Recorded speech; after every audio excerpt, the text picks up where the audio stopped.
La Colombie est un pays à revenus intermédiaires doté d'une forte économie et de ressources naturelles abondantes. Toutefois, il s'agit aussi d'un pays qui émerge de 50 ans de conflits armés internes entre le gouvernement, des mouvements de guérilla et des gangs criminels. Dans ce conflit, ce sont les collectivités rurales qui ont le plus souffert de la violence. Bon nombre d'entre elles ont un accès limité aux services publics comme les routes et les systèmes de santé et d'éducation. L'une de ces régions isolées est la côte pacifique de la Colombie. Sa population se compose d'Afro-Colombiens et de plusieurs communautés autochtones. Ces gens vivent là depuis des siècles, très loin des villes de l'intérieur du pays. Les régions côtières de 2 départements colombiens, Nariño et Cauca, sont coupées du reste du monde.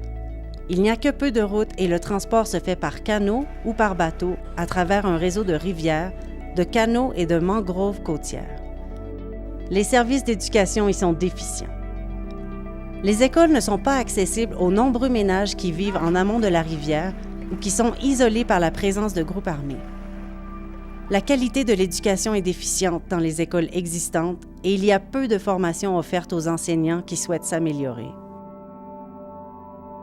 Le programme scolaire n'est pas adapté à la culture et à la réalité des élèves afro-colombiens ou autochtones.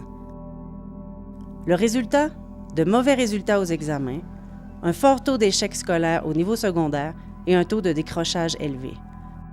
L'école ne motive pas les jeunes et ne leur donne pas les outils pour réussir dans la vie. C'est pour aider à régler ces problèmes que le Canada appuie le programme colombien Vive la Educación. Mis en œuvre par Aide à l'enfance Canada et le Conseil norvégien pour les réfugiés, ce programme vise à améliorer l'accès à l'éducation et la qualité de celle-ci dans les collectivités côtières de Nariño et de Cauca.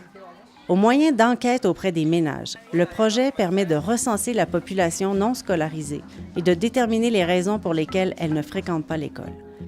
Les jeunes reçoivent ensuite de l'aide pour s'inscrire à l'école régulière ou à un programme d'éducation adapté leur permettant de terminer leurs études. Cette souplesse est importante pour les étudiants qui sont déjà des familles monoparentales ou des travailleurs saisonniers. Le programme aide chaque école à mettre sur pied un plan d'amélioration. Ce plan s'appuie sur l'information fournie par les membres de la collectivité et vient s'enraciner dans le contexte local. Il aide à améliorer la qualité et la pertinence de l'éducation offerte. De plus, les directeurs d'école et les responsables locaux de l'éducation reçoivent de la formation en leadership et en administration, en élaboration de programmes scolaires et en relation avec la collectivité. Vive la Educación a fait la preuve que les écoles peuvent survivre et réussir, et ce, même en situation de conflit.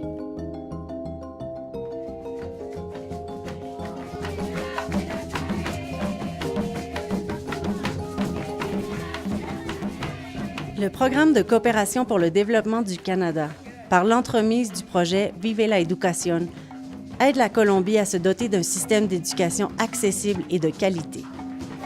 Il contribuera à la paix et à la prospérité sur la côte pacifique de la Colombie.